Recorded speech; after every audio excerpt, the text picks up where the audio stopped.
gritaria invade. Estamos ao vivo. Boa noite aos nossos ouvintes e telespectadores. Hoje, dia 14 de setembro, estamos entrevistando o deputado Flávio Serafini, eu e a Ágata, e rapidinho eu vou dar a palavra ao Flávio, mas antes eu quero fazer algumas considerações sobre o Estado do Rio, que é um estado que, meu Deus, foi campeão das Olimpíadas, dos Jogos, desfile de carnaval, Rock in Rio, paisagens, história, cultura, pujança econômica, tendo como centro sua capital, a cidade do Rio de Janeiro, cuja supremacia vem desde a época do Império, passando pela República, e isso tudo acabou. Hoje podemos apontá-lo como um estado falido, sem força para manter suas conquistas, suas indústrias de pé, sofrendo um desmonte sucessivo de grandes indústrias como a naval, um Estado que hoje é antro de corrupção, políticos presos em série, terra de milicianos, de traficantes. Eu tenho um amigo, o economista Bruno Sobral, que traduz a economia do Estado como oca. O que ele quer dizer? Que onde uma economia que não tem continuidade em seus projetos, uma atividade não serve para alavancar a outra, como, por exemplo, você tem o petróleo e aí a atividade do refino no QD. E até as plataformas de petróleo, ultimamente, são feitas lá fora. Enfim, virou um Estado problemático, que vive de pires na mão ante o governo federal, que eu chamo de pai patrão, e que não sabe defender seus direitos e interesses. E é passado para trás o tempo todo. Nunca recebeu a recompensação financeira de milhões pela Lei Candir, que foi prometida pela União, para abrir mão do ICMS relativo à exportação de produtos primários. E até em relação aos royalties do petróleo, muito bem visto, né? Recebe menos do que está previsto. E outra, na repactuação da sua dívida pública, o regime de recuperação fiscal, o Estado, com humildade, não exigiu, nunca exigiu que os juros fossem contabilizados com uma correção oficial, que é medida pelo IPCA, e se submete com um dado oficioso, que é o GPDI, que é regulado pela Fundação Getúlio Vargas. Então, finalizando essa fala, um Estado cuja capital, chamada Maravilhosa, tem um entorno ou periferia que não saberia nem como qualificar de tão abandonada, violada, espezinhada, desprezada, isso sem falar dos morros que a identificam como elemento de beleza geológica, como o Corcovado, o Pão de Açúcar, e que são transformados em paisagens de miséria, violência, injustiça social e mazela de todo tipo. Depois dessa delonga, eu quero fazer uma pergunta que não quer calar, né, ao deputado. Qual a força que te move, Serafini, para não desistir da luta? E será que pode nos trazer, nesse quase início da primavera, quando nascem as flores, uma mensagem real de esperança, computando suas pequenas ou grandes vitórias na LERJ e nos dizendo, com todas as letras, se o Estado pode dar uma reviravolta? Mas, antes de passar a palavra, eu só quero que a Cris coloque um trechinho de uma música, já que eu falei das flores.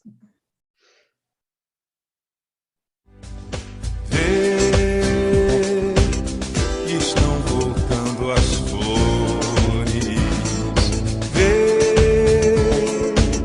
Nessa manhã tão linda, como é bonita a vida, a esperança ainda.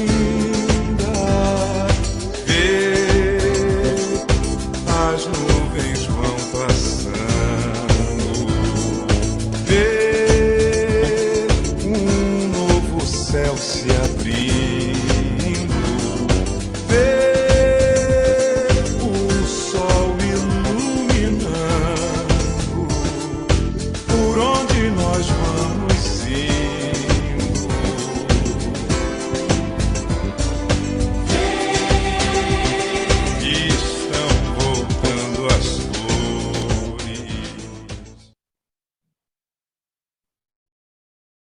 Com a palavra, o Serafine. Olá, Helena, boa noite. Olá, Ágata. Olá, equipe aí da Taba TV. Bom, primeiro agradecer, muito bom estar com vocês conversando novamente, que vocês cumprem esse papel tão importante de levantar os debates sobre o estado do Rio de Janeiro, sobre os dilemas que a gente enfrenta, e isso é muito central, é muito importante. Helena, respondendo a sua questão e dialogando com os elementos que você me trouxe, né?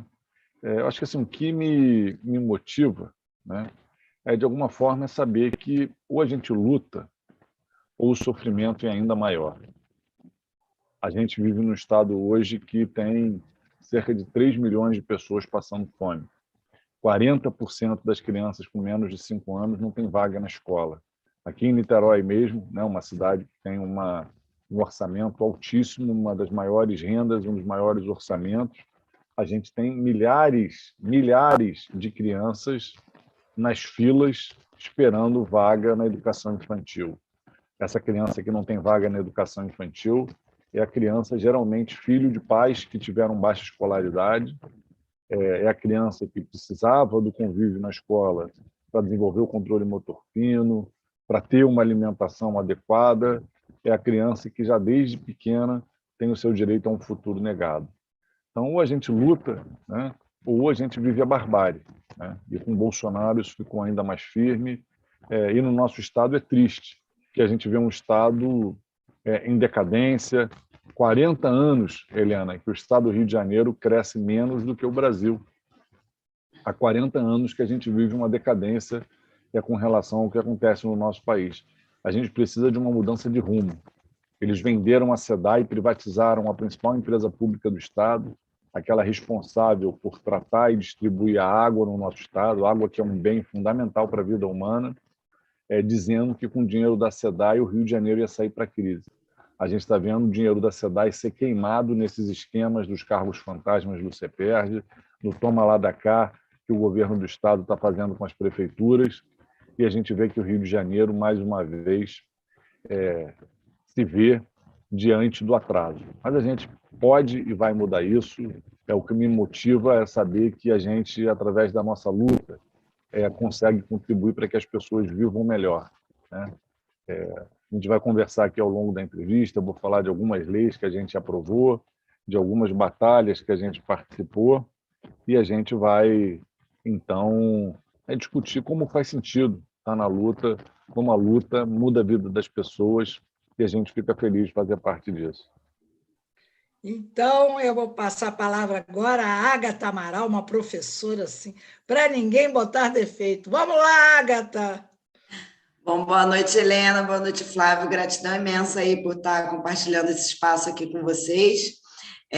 Eu queria falar assim, hoje no Rio de Janeiro e no Brasil, né, as crianças e a juventude, muitas vezes, boa parte da nossa população do Brasil e do Rio de Janeiro é privada de direitos básicos e acaba tendo condições de vida extremamente precarizadas, né? Eu dei aula em muitas escolas, assim, pelo estado do Rio de Janeiro, né? Mais de 10 anos, em várias escolas, e muitas vezes o único espaço de direitos, né, garantidos é a escola.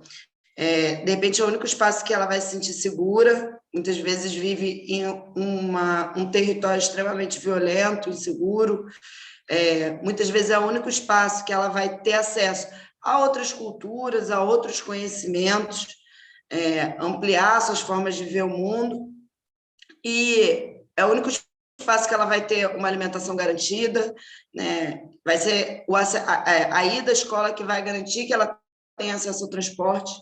Então, assim, eu queria perguntar para o Flávio, né, no trabalho dele, dentro da Comissão de Educação da LERJ, né, presidindo a comissão, quais medidas ele acredita que devam ser realizadas ou que foram realizadas para garantir esses direitos básicos a partir da escola?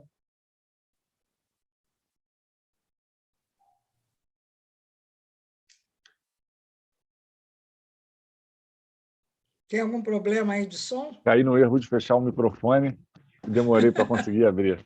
Mas, Agatha, acho que essa é uma questão importante, né? Eu estava citando aqui na minha, né, fala inicial, essa questão de que não dá para a gente achar natural viver num estado em que 40% das crianças não têm acesso à escola, menos de 20%, né, das pessoas em idade adulta, dos jovens, conseguem chegar à universidade. A educação ainda é um campo de exclusão e de reprodução de desigualdade. E isso se dá nas diferentes dimensões. Nesse pós-pandemia, por exemplo, nesse pós-momento crítico, né, da pandemia, porque a pandemia ainda não acabou, ainda temos mais de 100 mortes por dia no Brasil, a gente, por exemplo, viu que a gente tem uma carência de professores no Estado que leva com que 15 mil turmas das escolas estaduais tenham a falta de pelo menos um professor. Isso é um absurdo. Os alunos ficaram 2 anos sem ter aulas presenciais, sem ter aulas remotas também, porque na rede pública não teve sequer atividades remotas de forma sistemática, e quando eles voltam, se deparam com falta de professor. Mais que isso, eles voltam para a escola com o Brasil no mapa da fome e falta comida nas escolas, porque Bolsonaro, enquanto esteve no governo, não reajustou o valor do repasse federal da alimentação escolar, e o governo do Estado também tem se recusado a fazer correção para que o valor da alimentação escolar seja suficiente. Então, assim, em suma, hoje, mesmo com dinheiro, a educação do Estado do Rio de Janeiro e a educação do Brasil vivem uma crise onde a alimentação escolar é insuficiente, as escolas têm que oferecer moela, ovo, todo dia na semana, porque não tem dinheiro para oferecer fontes de proteína variadas, um cardápio mais rico, falta fruta, faltam legumes nas escolas, o preço da cenoura chegou a fazer quase R$ 9,00, e o governo não se movimentou para garantir uma alimentação adequada, faltam professores, e, ao mesmo tempo, o governo queima dinheiro com kits de livros, com participação em eventos absolutamente desnecessários e caros. O que a gente tem então, uma crise enorme na educação. E a gente tem enfrentado. Por exemplo, na alimentação escolar, a gente fez audiência pública, a gente ajudou os estudantes a se mobilizarem, fez uma reunião com o secretário de Educação com mais de 20 grêmios, pressionando por um aumento no valor, conseguiu conquistar um aumento de 11% no valor da alimentação escolar, mas isso continua sendo insuficiente. Depois conseguiu arrancar uma cota extra para que as escolas colocassem em dia suas dívidas com os fornecedores da alimentação, mas ainda é pouco. A gente quer que seja um valor adequado, que tenha uma correção de 30% pelo menos.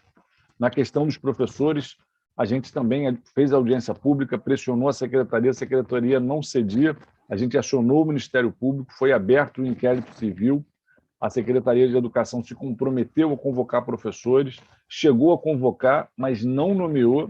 Agora a gente está na pressão para que esses professores sejam nomeados, mas, infelizmente, para garantir os direitos da população, especialmente para tirar a nossa educação da crise, o governo demora um tempão.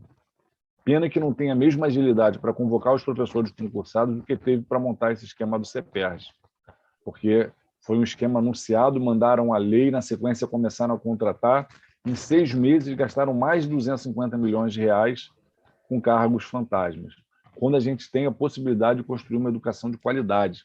A gente aqui em Niterói, Helena, tem um exemplo assim, de 2 escolas que eu sou um defensor, que são a Brasil-China e a Brasil-França.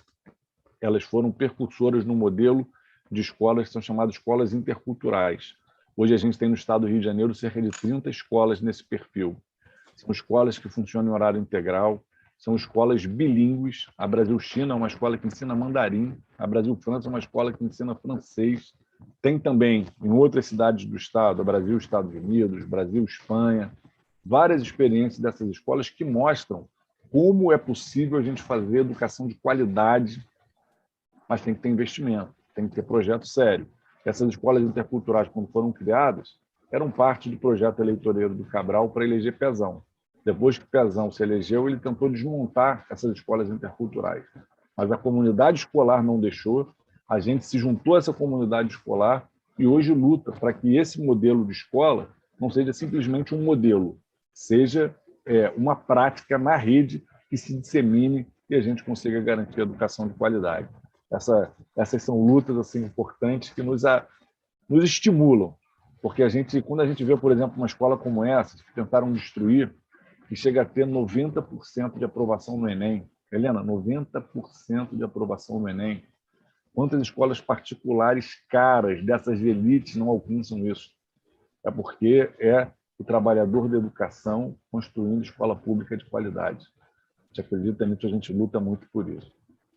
Ô, deputado, olha só, eu nem falei nada sobre a sua candidatura, porque eu já tinha escrito e eu queria divulgar o que eu escrevi, que a gente manda o link, naquele link da entrevista, a pessoa clicando lá, vai dar no nosso site, onde tem tudo sobre o Flávio Serafini. Então, eu quero lembrar que as pessoas depois podem saber em detalhe toda a formação do Flávio, sabe?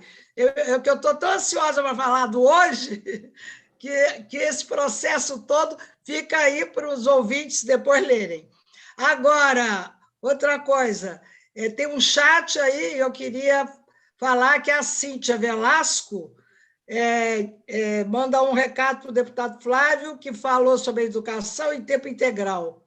O caso do Brasil-China poderia ser replicado. Exatamente isso que você estava falando, né, o Flávio?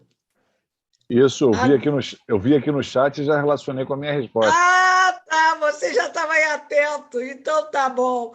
Então eu não precisava nem falar sobre isso. Mas então eu queria falar um pouquinho, porque eu vi hoje a reportagem, a entrevista do Cláudio Castro na Globo, ao meio-dia, o repórter falou muito da CEPERJ.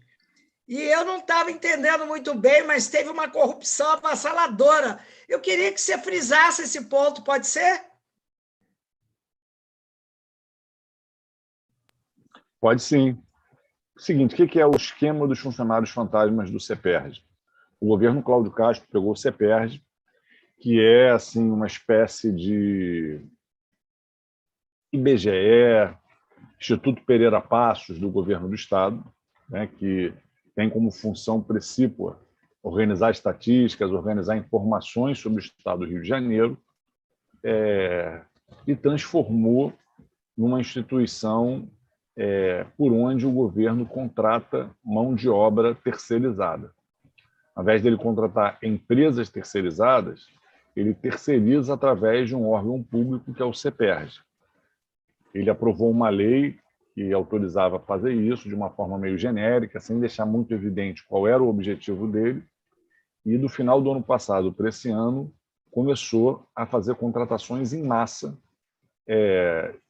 de pessoas para trabalharem em projetos do CEPERJ. Só que, desrespeitando a legislação em vigor, porque como o CEPERJ é um órgão público, mesmo sendo força de trabalho terceirizada, ele não pode contratar sem processo seletivo. Eles faziam falsos processos seletivos secretos e contratavam milhares de pessoas para trabalharem em projetos que não existiam na prática. Não tinha uma organização, tal pessoa vai trabalhar em tal lugar. Eram, na verdade, projetos fantasmas que serviam de cabide de emprego. Eu soube disso através de um telefonema que eu recebi de um bancário que me ligou e falou: Flávio Serafini, você não deve estar lembrado de mim, você me conheceu uma vez numa reunião que você fez aqui na minha cidade. No final a gente conversou, você me deu seu telefone, a gente nunca se falou desde então, mas eu estou te ligando porque eu trabalho numa agência bancária e nessa agência estão fazendo filas de pessoas recebendo dinheiro do Estado na boca do caixa. Eu pergunto em que elas trabalham e elas não sabem responder. Aí ele falou: olha, antigamente a gente pagava alguns professores na boca do caixa, mas era uma quantidade muito menor, menos de 1% do que a gente está pagando agora, e eram professores, a gente via, conversava, eram professores. Ele falou: agora é gente que a gente pergunta: qual o trabalho que você faz? As pessoas riem, dizem que não sabem, e aí a gente começou a investigar. O jornalista Rubens Berta fez uma primeira reportagem falando dessa questão da contratação dos cargos fantasmas. Aí a gente juntou todas as peças, fez uma representação no Ministério Público, e hoje se sabe que esse esquema, Helena, gira ao redor de 500 milhões de reais. Que isso, porque ele foi... meu Deus! Isso porque ele foi descoberto. Ele virou uma forma do governo do Estado, do governo Cláudio Castro, comprar apoio.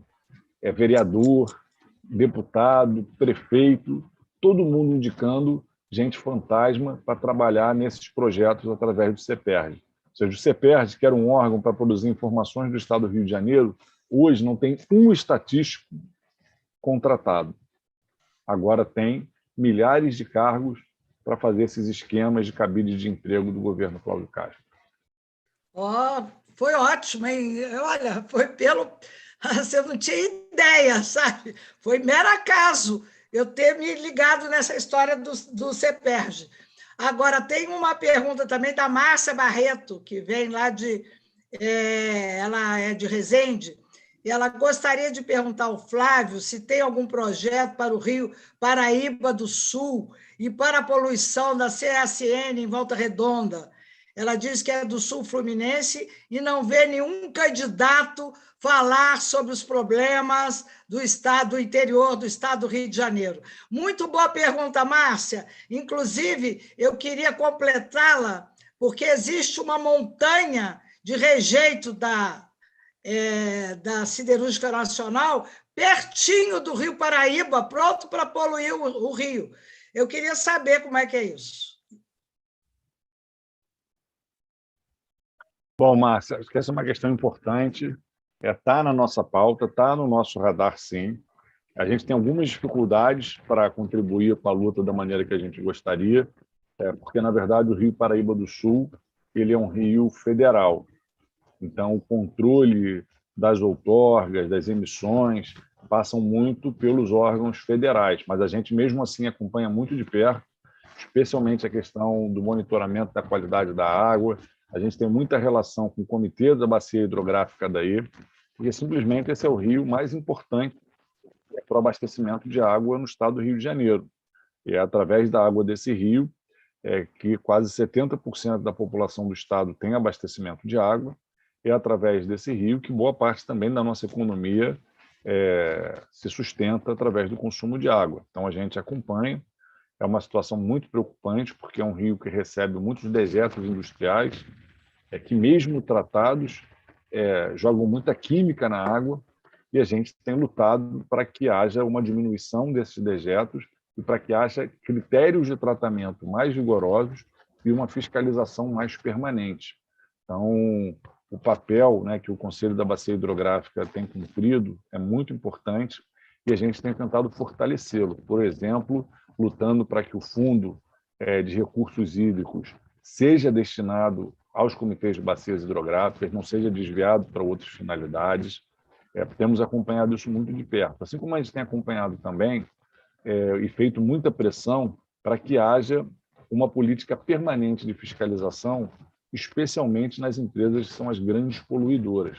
A CSN, por exemplo, é uma grande poluidora do estado do Rio de Janeiro, tem que ter um processo de fiscalização permanente.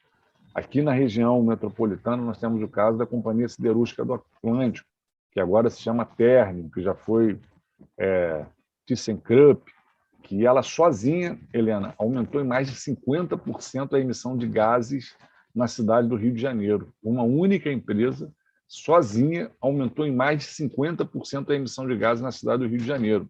A gente tem feito uma luta para que essas empresas tenham fiscalização permanente, especialmente no que diz respeito à qualidade do ar. Aliás, Márcia, que fez essa pergunta, eu sou autor de um projeto de lei para tentar obrigar com que a gente também tenha parâmetros de avaliação da qualidade do ar para a gente ter esse processo de licenciamento de grandes empreendimentos no Estado. Isso é uma questão importante que geralmente é desconsiderada.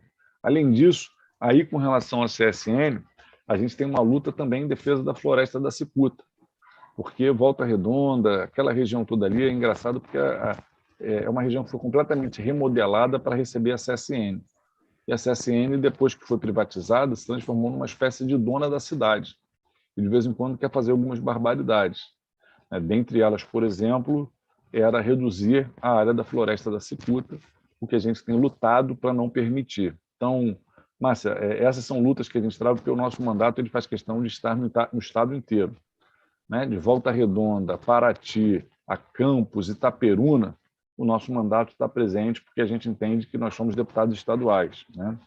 Eu não sou um vereador na Assembleia Legislativa, eu sou um deputado estadual, então meu mandato é no estado inteiro, e onde tem luta da educação, onde tem luta ambiental, onde tem luta da saúde mental, onde tem luta contra as injustiças, a gente tenta estar presente, contribuindo para transformar essa realidade. Olha, o Flávio, eu e a Agatha estava com dificuldade de dizer que perguntar a você, porque tanta coisa, você entra em tanto projeto, em tanta questão, mas eu priorizo uma questão, aí é uma questão minha também, né?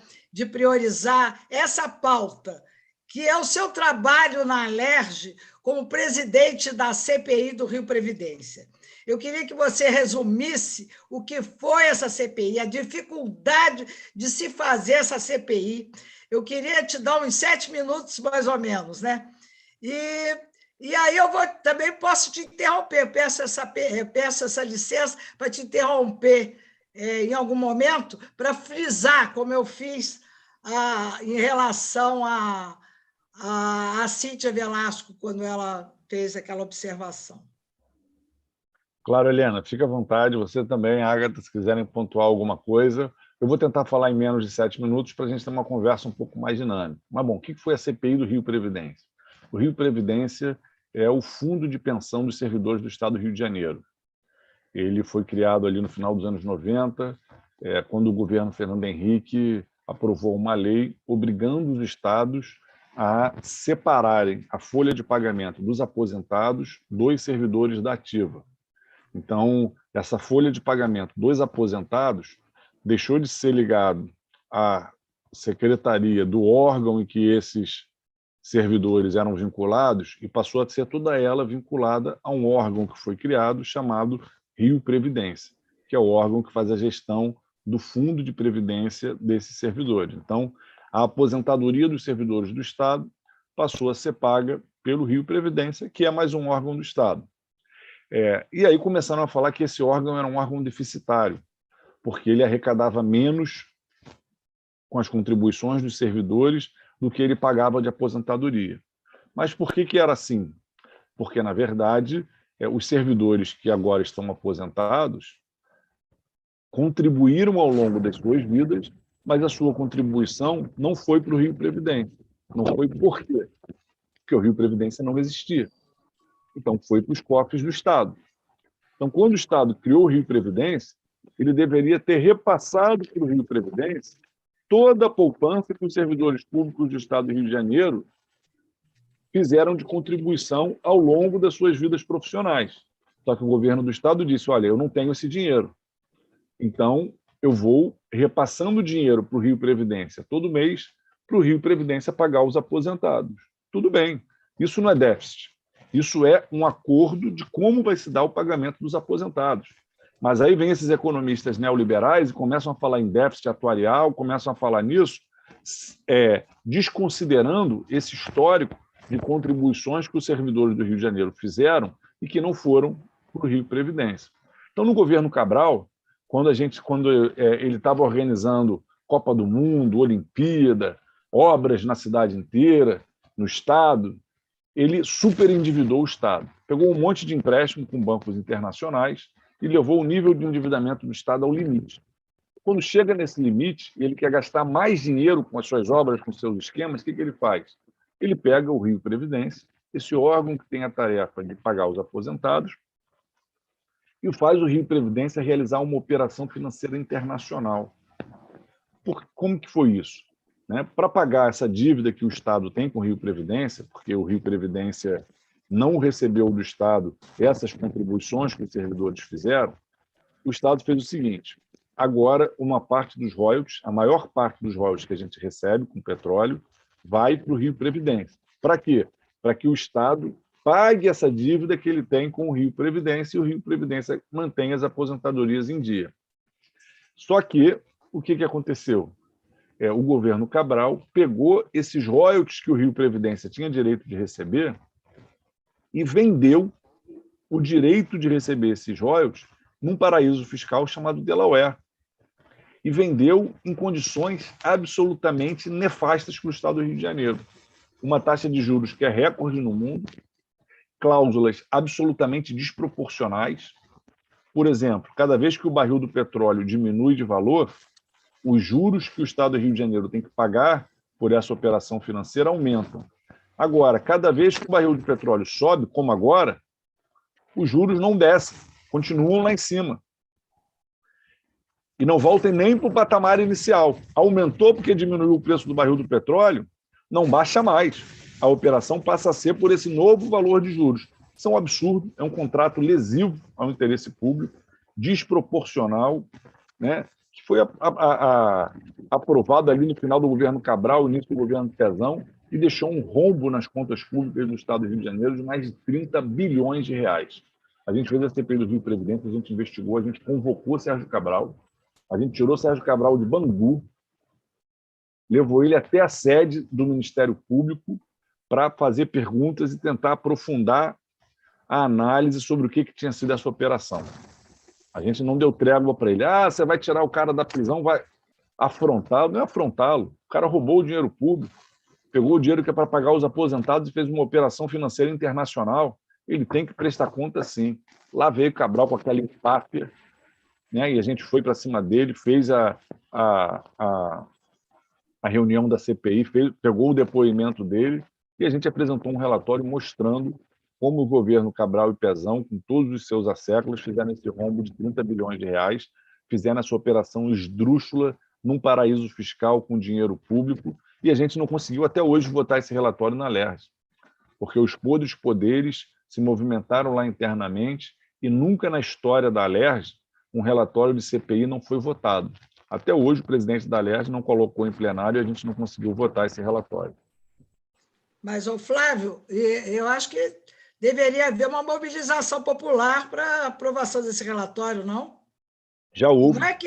Como é que a sociedade civil pode se manifestar e tentar modificar essa, vamos dizer, essa sequência? Já houve, os servidores públicos foram lá na LERJ, fizeram um ato, levaram um abaixo-assinado com milhares de assinaturas, mas até agora só enrolação. Os meios de comunicação chegaram a fazer a matéria sobre isso, mostrando como o ex-líder do governo, como o deputado Rosenberg Reis estavam trabalhando para que o relatório não fosse aprovado, mas a força dos poderes é muito grande. E aí a gente sabe que, né, não tem jeito, temos que enfrentar, temos que vir aqui, temos que denunciar, e não vamos desistir. Encaminhamos para o Ministério Público, né, trabalhamos muito em parceria com o Ministério Público, com o Tribunal de Contas, então as investigações estão tendo prosseguimento e a gente vai cobrar que todos os responsáveis sejam culpados por esse rombo.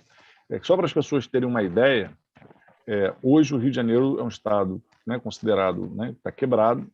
Ele fechou um acordo com o governo federal chamado Regime de Recuperação Fiscal, onde o estado do Rio de Janeiro está praticamente sob intervenção do governo federal, sem nenhuma autonomia financeira administrativa. E o que o Rio de Janeiro tem de benefício com esse acordo é que ele não paga a dívida que tem com o governo federal. Só que o que as pessoas não sabem é que um dos motivos do Estado não ter dinheiro para pagar a dívida com o governo federal é porque, além dessa dívida, ele tem essa dívida de Delaware, que é uma dívida secreta, que sequer aparece no relatório de finanças do Estado, porque, a rigor, o que foi feito não foi um empréstimo, foi uma venda de receitas. Então, o dinheiro não chega sequer a entrar no Estado para ele pagar essa dívida. O dinheiro fica pelo caminho. Antes de chegar no Estado do Rio de Janeiro, por ano, 4 bilhões de reais são desviados para Delaware. Isso é um absurdo, isso é parte do buraco econômico que o Rio de Janeiro hoje está metido, e vai persistir essa situação, no mínimo, por mais 5 anos, tempo em que o Estado do Rio de Janeiro vai continuar pagando um valor bilionário para essa operação financeira realizada por Cabral e Pezão e acobertada por muita gente que está no poder do Estado do Rio de Janeiro ainda hoje e que dá esse prejuízo para o nosso Estado. Só para terminar essa questão, e o Cláudio Castro, o que fala sobre isso? Porque eu não vi pronunciamento nenhum dele a esse respeito. Ele não fala nada. Ele é um governador que pegou o cargo para manter e proteger os esquemas, e não para enfrentar, né? Ele chegou a desenhar uma proposta de querer fazer uma operação semelhante. A gente falou, somos radicalmente contra. Se tentar fazer isso, vai enfrentar uma guerra na Assembleia Legislativa. Até porque ele estava privatizando a SEDAI, já estava metendo a mão em bilhões e bilhões de reais, ia querer fazer mais uma operação de antecipação de receitas para quê? Para fazer mais cargos fantasmas? Para deixar o Estado do Rio de Janeiro mais endividado? Aí eles recuaram, não enfrentam os esquemas, mas pelo menos até agora não veio objetivamente com a proposta de tentar ampliá-los e reproduzi-los. A taxa de juros que o Rio de Janeiro paga hoje por essa operação Delaware é a taxa de juros mais cara do Brasil, envolvendo qualquer órgão público da federação. Qualquer município, governo federal, estado, nenhum tem uma operação financeira em vigor com uma taxa de juros mais alta do que essa que o Rio de Janeiro paga na operação Delaware. De quanto é essa taxa, Flávio? É Hoje, pior do que GPDI, muito mais, 2 vezes. Ela é pior porque ela é em dólar, né? Então, ela paga uma taxa que é de cerca de 11% em dólar. Só para ter uma ideia, a operação que tinha no mercado financeiro nacional, que era o espelhamento dessa internacional, era uma taxa de juros fixos acima de 20%. O IGPDI mais a inflação fica aí ao redor de 10%, 11% em real. Essa é 11% em dólar, taxa que não se pratica no mercado internacional, e no mercado financeiro ela se espelhava numa operação de 20%. É uma taxa de juros assim abusiva, de agiota, que vende papelzinho na esquina, né, que vende dinheiro com papelzinho na esquina, é uma taxa desse nível que o governo do Estado paga. Eu quero passar a palavra aí para a Ágata, porque depois eu tenho que ver aqui o chat também, que muita gente falando. Vai lá, Ágata. Bom, então, eu quero falar um pouco sobre inclusão e saúde mental, né? Eu penso, e hoje as diretrizes internacionais, né, que a gente conviver nos espaços sociais, com a diversidade, com a pluralidade e com as diferentes formas de enxergar o mundo, né? Com as diferentes formas de entender a realidade.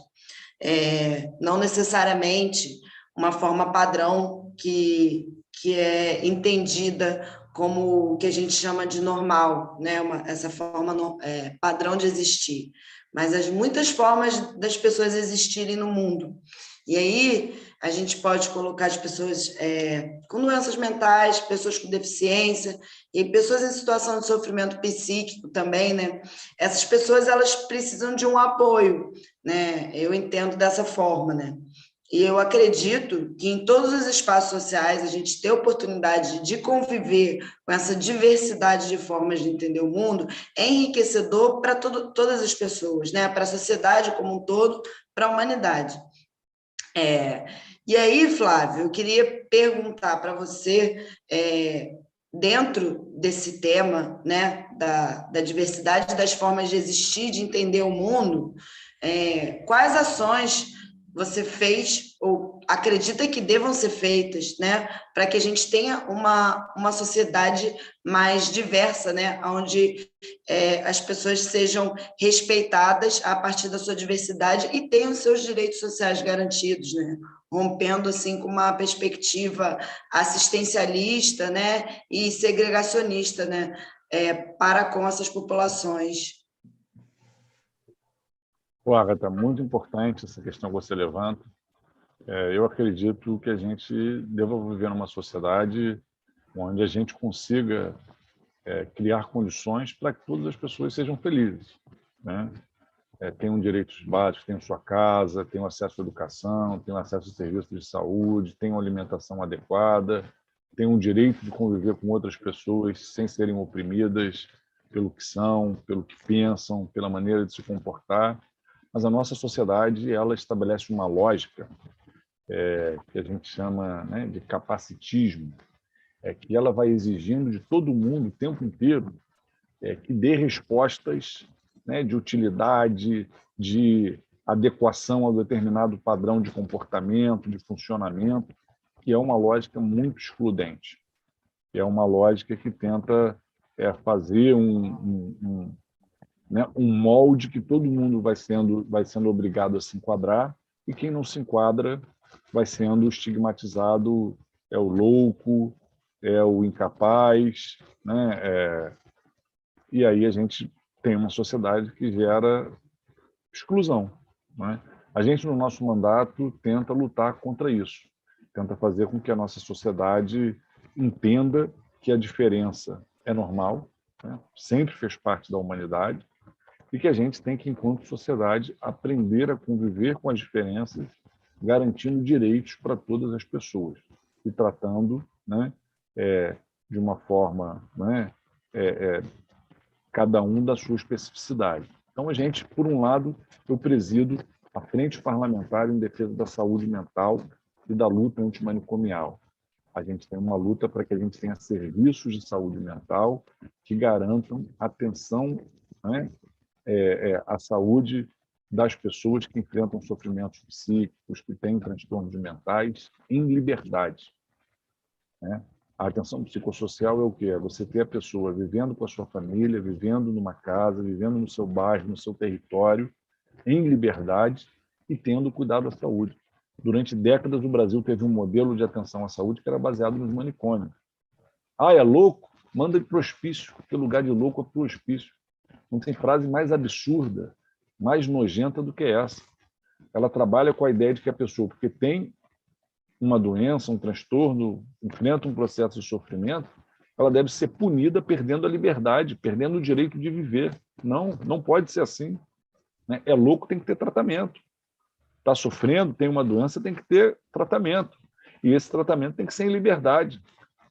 Ah, mas essa pessoa é perigosa. Isso não existe. A pessoa que está num cenário de crise, que está agressiva, que está com alguma coisa, ela precisa ser acolhida. Aí ela pode ir para um leito hospitalar, ficar lá internada até sair da crise e voltar para o seu convívio, voltar para o seu tratamento, né? Isso, né, é o que a gente luta, e isso é o que a gente tem tentado construir. Eu aprovei aqui no estado do Rio de Janeiro uma lei, que é a lei do cofinanciamento da rede de atenção psicossocial, que é a lei estadual mais importante que existe no Brasil no campo da saúde mental, porque ela obriga o Estado a repassar recursos para os municípios fortalecerem suas redes de atenção psicossocial. Nos últimos 4 anos, através dessa lei, a gente já conseguiu repassar para os municípios cerca de 200 milhões de reais. Niterói, por exemplo, já recebeu quase 2 milhões. O município do Rio já recebeu quase 30 milhões de reais. Tinha uma colega nossa aqui de Volta Redonda, também já recebeu quase 1 milhão de reais.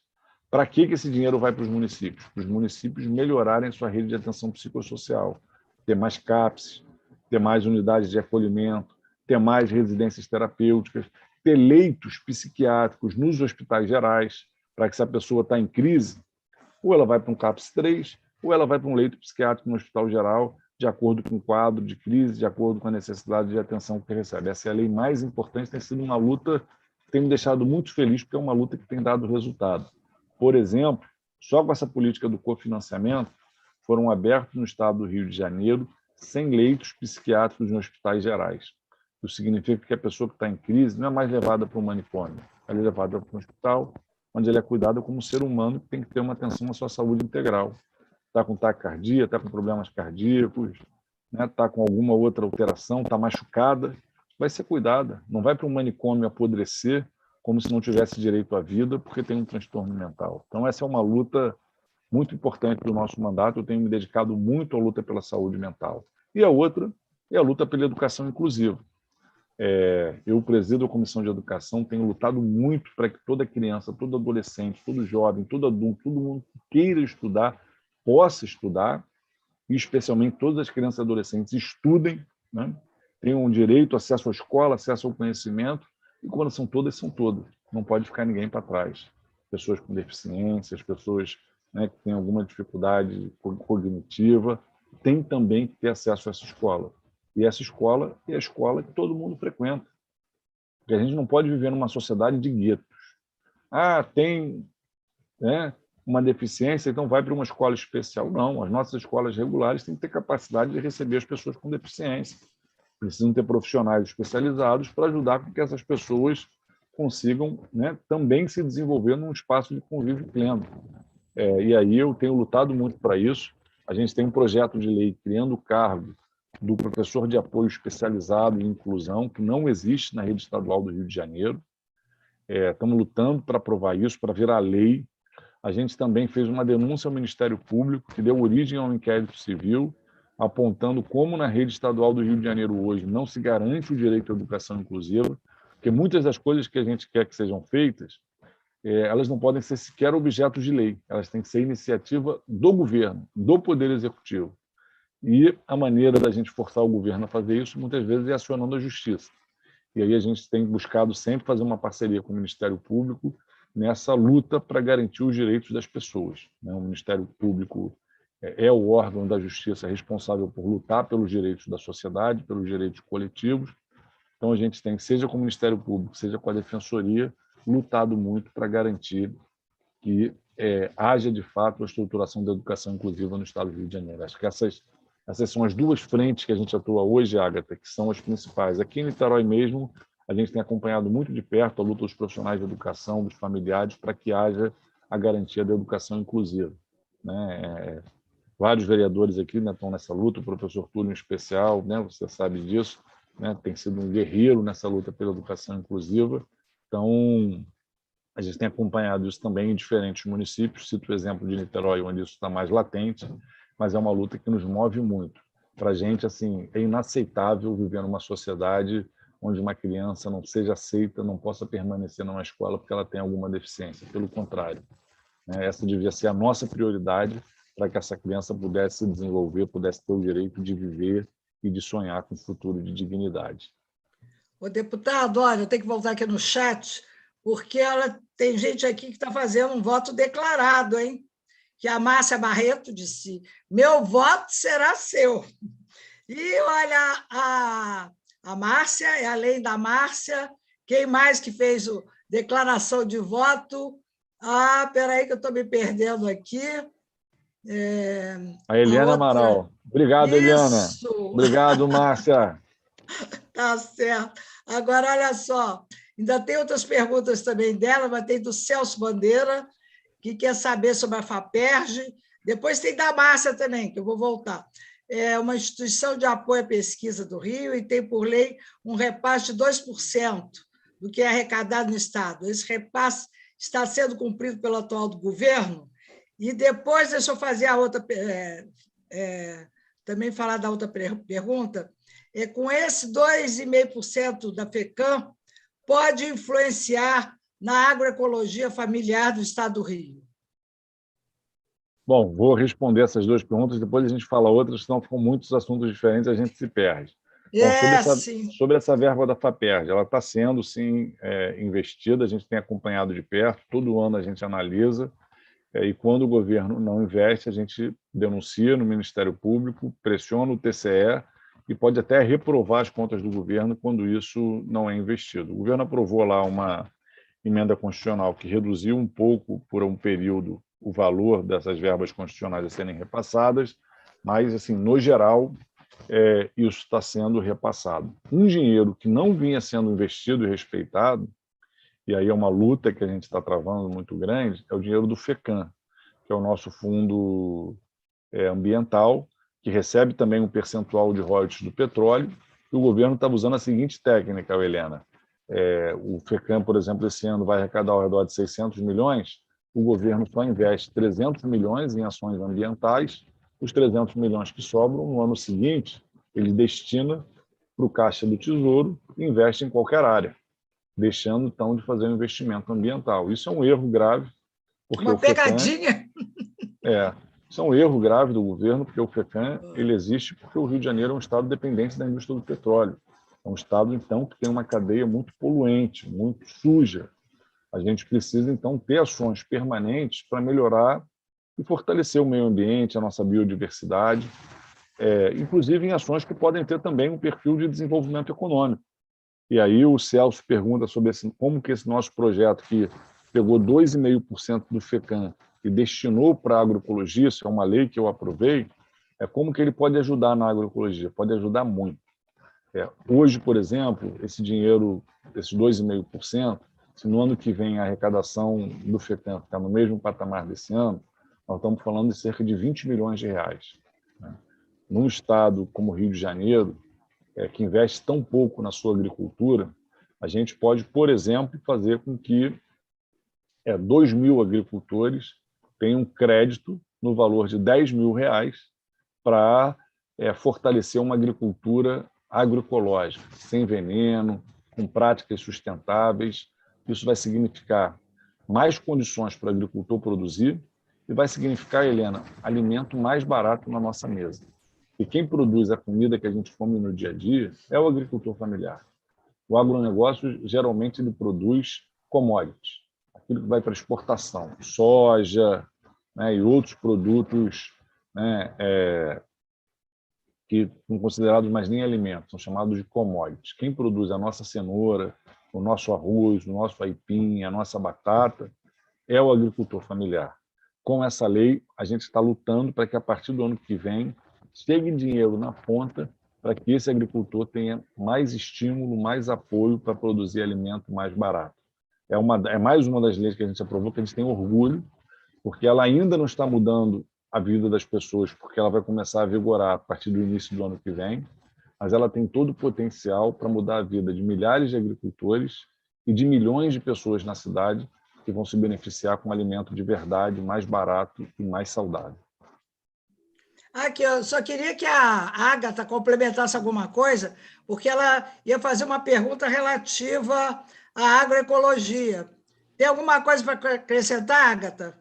Bom, o Flávio já falou bastante, não sei se é exatamente complementar, mas dar um salve aí, que, assim, eu penso que a grande revolução hoje ela é uma revolução agroecológica, né? O principal fator de destruição aí do meio ambiente hoje é esse modelo de agronegócio que a gente tem. Eu falo muito disso, né? A gente está adoecendo também por conta de agrotóxicos, né? Esse modelo que enriquece os grandes empresários e exporta a nossa água aos custos da vida das pessoas que trabalham no campo. Então, eu sempre, em vários espaços, eu falo disso, né? Comida saudável é comida que faz bem para quem consome e para quem planta. E para o país onde ela é produzida, né? O nosso povo se alimenta da agricultura familiar, né? O agronegócio é para exportação. Então, assim, é fundamental essa iniciativa da agroecologia, e eu frequento muito, assim, né? Eu compro muito, procuro consumir produtos agroecológicos, e eles, em geral, são um pouco mais caros. Então, eu frequento esses espaços de várias feiras aqui na minha cidade e em outras cidades também, Friburgo, tenho parentes, famílias de lá. Então, assim, as pessoas estão muito impactadas assim, com essa frente do Flávio. Todo lugar, assim, muitos lugares que eu chego, as pessoas produtores agroecológicos, o Flávio, poxa, é uma iniciativa assim, muito importante, né? Eu costumo falar que a minha revolução hoje ela não é a foice e o martelo, ela é a enxada e o facão. Então, só dá um salve aí, porque é muito importante mesmo a gente estar lutando por isso, comida na mesa. Mas, olha, eu queria complementar em relação a isso só uma coisinha. Porque houve uma PL, né, que é a 4728, e aí foi vetada pelo Cláudio Castro. Por que ele vetou? Ele não se diz defensor da ecologia, do meio ambiente, etc. Não é isso. Olha, Helena, eu não sei. Ele argumentou que um projeto dessa natureza não poderia ter partido do parlamento, né? Ele argumentou o que eles chamam de vício de iniciativa.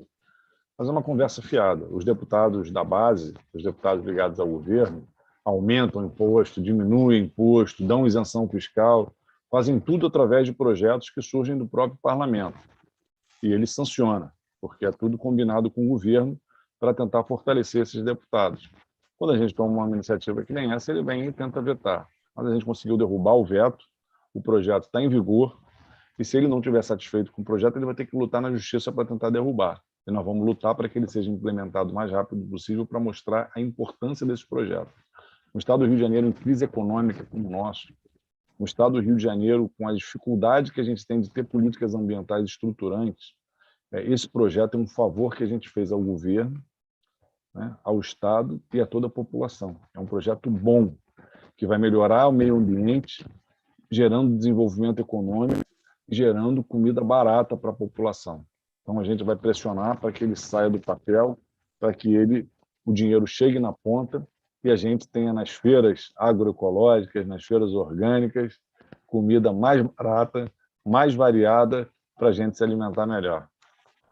Olha só, a Márcia Barreto faz uma pergunta sobre a Embrapa, se ela não poderia trabalhar mais para melhorar o solo tão degradado do Vale do Paraíba e poderia também ter um outro cinturão verde para os agricultores familiares, além de Teresópolis e Friburgo. E ela quer saber também sobre as verbas, essas verbas que você mencionou, deputado, e se elas estão sendo fiscalizadas. E é preciso saber se realmente as prefeituras estão empregando essas verbas com esse objetivo. Tem mais coisa aí. Essa Não vamos acabar o programa. Essa pergunta das verbas, acho que ela está fazendo referência à nossa lei do cofinanciamento da atenção psicossocial, que o Estado repassa dinheiro para as prefeituras. A gente está buscando, nesse momento, justamente, aperfeiçoar os mecanismos de controle social, para que a sociedade consiga acompanhar o investimento desse recurso. O Estado já tem os mecanismos de controle, né? Todo o dinheiro que ele repassa para as prefeituras precisam prestar contas, mas a gente entende que a melhor forma de ter controle é o controle social, é a sociedade acompanhando. Eu tenho feito um trabalho hercúleo com a minha equipe de visitar várias cidades e, antes de visitar essas cidades, levantar quanto essa cidade está recebendo de repasse do Estado e publicizar para os profissionais, para os usuários da rede de atenção psicossocial. Isso aconteceu, por exemplo, Niterói já recebeu mais de R$1 milhão para qualificar o seu CAPS-AD da Alameda. Ele já deveria ter virado um CAPS-3, deveria ter oficinas funcionando com recursos, e nem recebeu dinheiro para as oficinas, nem transformou em CAPS-AD3. A gente já fez um pedido de informações para o município, por que não fez isso ainda, e estamos acionando o Ministério Público para que esse dinheiro chegue à sua finalidade. Então, a gente tem acompanhado, tem ajudado o Estado nesse processo e tem também divulgado esses repasses para que profissionais, os usuários dos municípios possam também fazer esse controle social. Agora, Márcia, sobre essa pergunta da Embrapa, poderia. Eu acho que o governo do Estado deveria ter um projeto para a nossa agricultura. Infelizmente, o Estado do Rio de Janeiro só olha, quando olha, o seu agronegócio. Ele tem os olhos fechados para a sua agricultura familiar, não tem uma política de fortalecimento dessa agricultura familiar. E a pandemia e a greve dos caminhões, diferentes eventos que a gente viveu recentemente nos mostraram como é grave você ter um estado tão populoso como o Rio de Janeiro sem ter uma produção de alimentos minimamente sustentável. A gente precisa ter um pouco mais de soberania alimentar para garantir a segurança alimentar da nossa população. Só que o Estado do Rio de Janeiro não tem essa preocupação. É importante do ponto de vista dessa soberania alimentar e é importante economicamente. Só que o governo do Estado do Rio de Janeiro não tem essa visão. Então, poderia procurar a Embrapa, poderia procurar a Pesagro. A gente tem aqui no Estado do Rio de Janeiro uma empresa com características semelhantes à Embrapa, só que é uma empresa estadual, que é a Pesagro. Além disso, a gente tem a Emater, que é a nossa empresa de extensão rural, responsável por ajudar tecnicamente os nossos agricultores. O governo está sucateando a Pesagro, está sucateando a Emater, não desenvolve um projeto para a nossa agricultura. Essa nossa lei que a gente aprovou, ela é importante porque ela vai dar um choque no governo. Agora o governo vai ter R$20 milhões por ano para investir na agricultura familiar.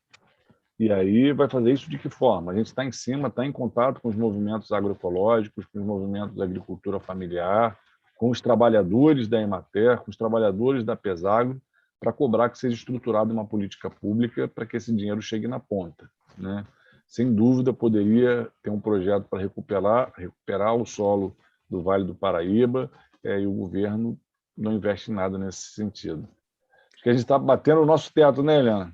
Pois é, estamos batendo no tempo e eu tenho duas perguntas importantes. Será que daria tempo? Uma é o seguinte, eu acho, se eu estiver errada, você me corrija, eu acho que a relação entre os deputados estaduais e o Congresso ou seja, com a bancada federal, deputados e senadores, não é bem articulada, é muito desarticulada. Eu falo em relação à defesa do Estado. Então, esse Estado ele vem com uma série de problemas frutos de uma falta de articulação, eu acho, com um poder maior que é Brasília. E, olha, nós já passamos para o governo Lula, para o governo Dilma, e nada, não sei, não vem à tona a questão do Estado do Rio de Janeiro. Eu entendo dessa forma, não sei se estou errado. E a outra questão que eu queria que você falasse um pouco mais é como é que foi essa venda da SEDAI, cadê o dinheiro da SEDAI? Como é que vai ser usado? É isso aí. Olha, primeiro, eu concordo inteiramente com você. A gente precisa debater o nosso pacto federativo. O Estado do Rio de Janeiro é um Estado onde não dá para você entender a crise dele sem entender a relação que ele tem com a União. A gente repassa por ano quase 300 bilhões de reais em impostos arrecadados para a União e recebe de volta cerca de 50 bilhões. É uma relação muito desigual. É muito dinheiro que é drenado daqui para a União e a gente precisa reverter isso. Além disso, a dívida pública hoje do Estado ela é concentrada mais de 80% com a União, né, excepcionalizando aquela situação de Delaware que eu já falei.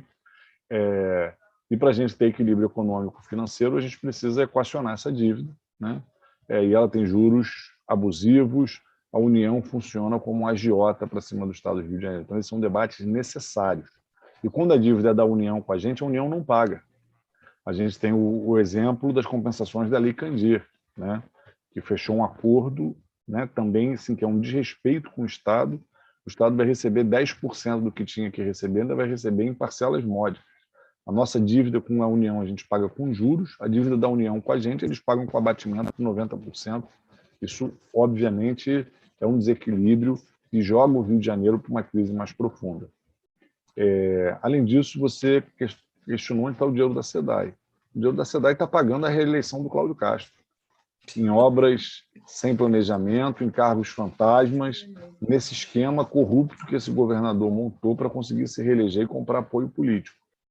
Infelizmente, se esse governador tiver sucesso nessa eleição, o sucesso dele vai ser em cima do fracasso do nosso Estado, porque ele está queimando o dinheiro que deveria ser para apontar um caminho estratégico de desenvolvimento para o Rio de Janeiro nesses esquemas. Por isso que eu acredito que ele vai ser derrotado.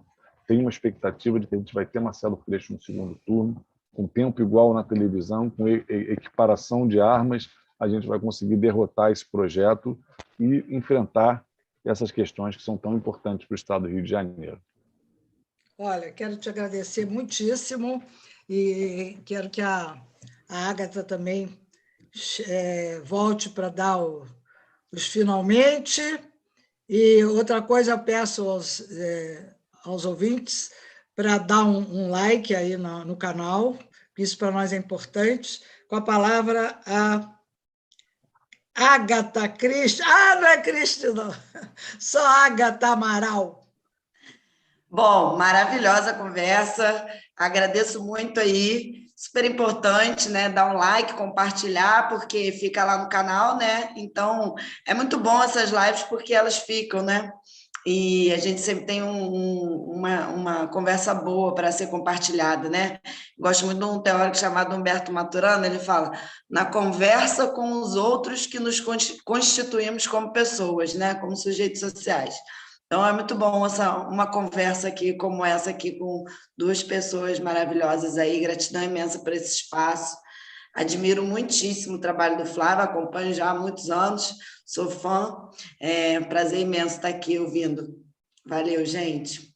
Valeu, gente. Valeu, Ágata. Valeu, Helena. Também sou fã das lutas de vocês, da luta de Helena aí na questão da dívida pública, da soberania do Estado do Rio de Janeiro, da sua luta, Ágata, pela educação inclusiva, pela agroecologia, por tantas questões aí que você está engajada, e que a gente se encontre muito nas lutas para transformar o nosso Estado do Rio de Janeiro, tá bem?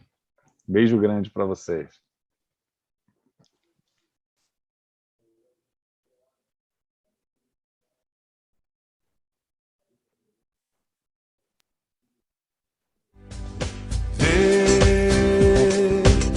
Estão voltando as flores.